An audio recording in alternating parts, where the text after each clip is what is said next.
之前見到 Joey 呢個唱片封套已經覺得好有新鮮感噶啦，估唔到佢呢日仲俾個 surprise 我哋，就係噔噔噔，哇！你個獅子頭出席宣傳活動啊！不過 Joey 呢次咁豁出去，原因係話竟然唔想輸噃。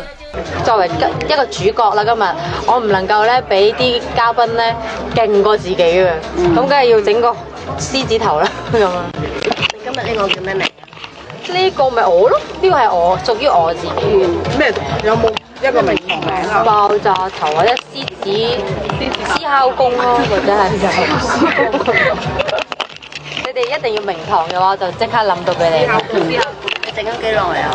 整咗成粒鐘啊，削咗又要夾又要削。我今日整唔係問題啊，點洗啊先係一個問題。其實我噴咗兩支嘢係嘛？哇，好難，一定打細棘㗎。咁所以就我諗要攞啲護髮素濕一濕個頭，梳翻順佢先再洗咯。同埋我盡量叫自己今日唔好笑咯，因為我今日唔係好適合笑咁多呢個造型，要酷少少。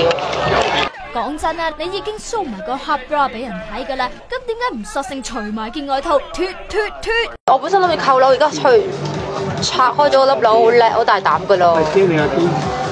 同埋唔係要賣性感嘅，我哋今日賣個造型係誇張，同埋大膽，同埋破格。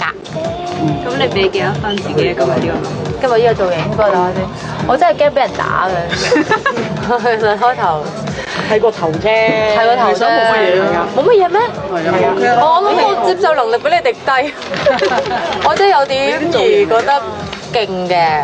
咁但係又即係既然搞得 noon 啲，一定要勁啲，咁就試一次咯，同自己講。